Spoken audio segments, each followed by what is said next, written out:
الرحمن الرحیم عن علی رضی اللہ تعالی عنہ قال قال رسول اللہ صلی اللہ تعالی علیہ وسلم لیس فی مال زکاة حتی یحول علیہ الحول رواہ ابو داؤد۔ نبی کریم صلی اللہ علیہ وسلم نے ارشاد فرمایا کسی مال پر زکوٰۃ نہیں حتیٰ کہ اس پر سال گزر جائے۔ دوستو، زکوٰۃ کے معاملے میں ایک بات بہت اہم ہے جو ہمیں سمجھ لینی چاہیے، اور اس میں ہم لوگ بہت کوتاہی کرتے ہیں، معاشرے میں عمومی طور پہ کوتاہی پائی جا رہی ہے۔ وہ یہ ہے کہ ایک تاریخ سال میں طے ہونی چاہیے۔ شریعت کہتی ہے کہ جس دن کوئی آدمی صاحب نصاب ہوا ہے، اسلامی مہینہ کے اعتبار سے وہ تاریخ اس کو لکھ لینی چاہیے کہ میں فلاں تاریخ کو صاحب نصاب ہوا ہوں۔ مثال کے طور پہ یکم رمضان کو کوئی آدمی صاحب نصاب ہوا ہے تو اس کو یکم رمضان تاریخ لکھ لینی چاہیے۔ اب یکم رمضان جب اگلا آئے گا تو یہ حساب کرے گا، کیونکہ اب یکم رمضان کو سال پورا ہو گیا، اب یہ حساب کرے گا کہ میرے پاس اس وقت کتنے پیسے ہیں۔ درمیان میں پیسے کم زیادہ ہوتے رہیں اس سے کوئی فرق نہیں پڑتا۔ بہت سارے لوگ یہ سمجھتے ہیں کہ جو پیسے ہمارے پاس آئے ہیں پورا سال وہ ہمارے پاس وہی پیسے رہیں گے تو زکوٰۃ ہوگی، وگرنہ نہیں بھائی، ایسا نہیں ہے۔ بلکہ درمیان میں پیسے کم زیادہ ہوتے رہے، کبھی لاکھ آ گیا، کبھی 2 لاکھ آ گیا، کبھی 50,000 رہ گیا، پھر 3 لاکھ آ گیا، تو یہ کم زیادہ ہوتے رہے۔ اگلے سال یکم رمضان کو یہ دیکھے گا، حساب کرے گا، جو طریقہ ہم نے کل بیان کیا تھا اس طریقے کے مطابق حساب کرے گا کہ آج کی تاریخ میں میرے پاس کیا ہے، سونا ہے، چاندی ہے، مال تجارت ہے، نقدی ہے، میں نے لوگوں سے پیسے لینے کتنے،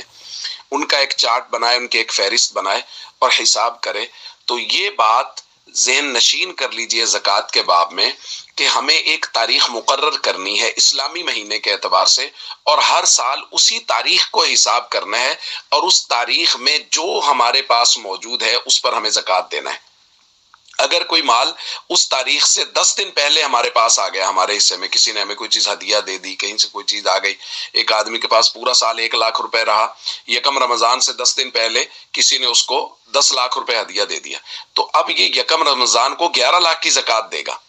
کیونکہ جس دن سال پورا ہوا اس دن اس کے پاس 11 لاکھ روپے ہیں۔ تو اس دن کا اعتبار ہے، یہ دن بہت اہم ہے، اس کو بار بار میں کہہ رہا ہوں، اس کو نوٹ کریں۔ ہر صاحب نصاب شخص اپنا دن مقرر کرے کہ میں نے اسلامی مہینے کی فلاں تاریخ کو زکوٰۃ کا حساب کرنا ہے، اور اس دن کے حساب سے سونے کا ریٹ لگوائے، چاندی کا ریٹ لگوائے اور اپنا نصاب مقرر کرے۔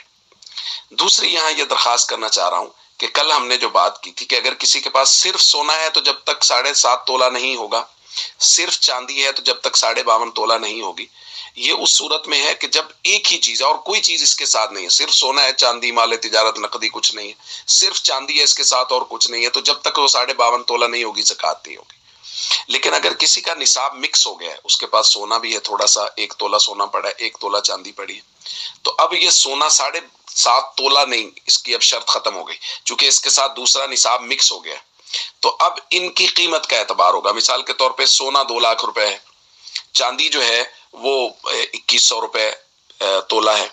تو 1 تولہ سونا 1 تولہ چاندی ہے، تو ان دونوں کی جو قیمت ہے وہ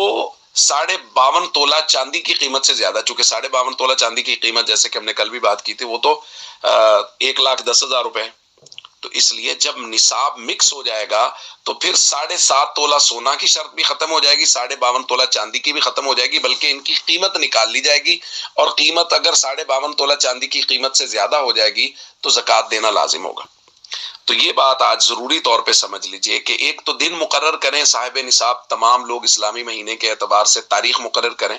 اور سال کے بعد اس تاریخ کو مکمل حساب کیا جائے، اور دوسرا جب نصاب مکس ہو جائیں تو پھر سونے کی 7.5 تولے کی شرط بھی ختم ہے، چاندی کی 52.5 تولہ کی شرط بھی ختم ہے۔ اب ان کی قیمت کا اعتبار ہے کہ دونوں کی، سونے اور چاندی کی قیمت نکالیں، اور اگر ان کی قیمت نکال کے 52.5 تولہ چاندی کی قیمت سے زیادہ ہو جائے گی تو زکوٰۃ دینا لازم ہوگا۔ السلام علیکم ورحمۃ اللہ وبرکاتہ۔